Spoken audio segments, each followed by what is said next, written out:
Evaluation is very important. I am a diehard of evaluation actually, because that is where you actually get all the evidence that you need to make the case, either for the continuation of something or for the cessation of something, or to convince the development partner that you need more resources in order to replicate the good practices and to disseminate the lessons. So it's really very, very important for the evaluation community, this conference in particular. When we talk about climate change and energy, it would seem in one sense evaluation should be fairly simple. Is it not simply a case of how much carbon emissions a project either saves or soaks up in terms of planting lots of trees, or is it slightly more complex than that? It's a bit more complex than that, because it's not just about the carbon saving, but what about the livelihoods of the people who are impacted by the carbon emissions? What happens to them? Do their lives become better? Do they have cleaner air, or what exactly happens? So it's not that simple.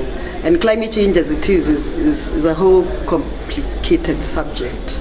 And just to get the evaluation right, you need a lot of different methodologies and tools, integrated approaches, which we are all grappling with at this point in time.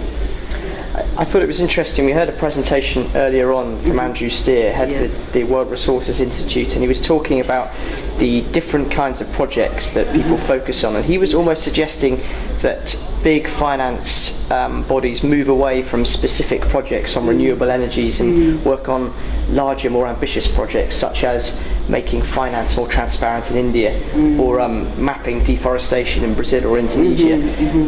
You're from Kenya. Is that something that you think could be applied to African projects, or are you keener to see more focus on individual smaller renewable energy projects, giving solar panels to small communities that are off-grid? No, actually, the development partners have actually changed their tact also in Kenya.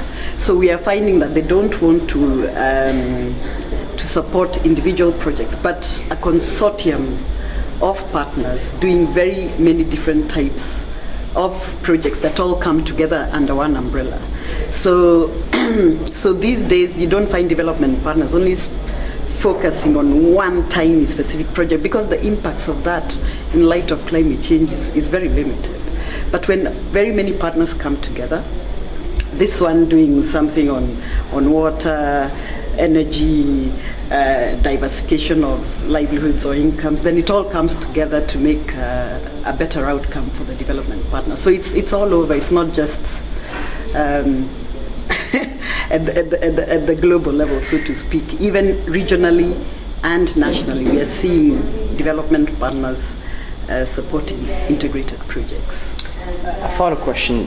Is an increased focus on evaluation likely to put pressure on countries which do not have transparent financial systems, which do not have clear taxation systems, and where there is evidence of corruption? Is that going to put them at a big disadvantage when it comes to big donors? Initially, maybe, but they have to get their act together. If you need global financing on climate change, you have to have your systems in order. You have to have a system that collects data, that shows the evidence that what you're doing with every dollar, or every pound, or every euro is actually making an impact where it should be. So they just have to get their act together.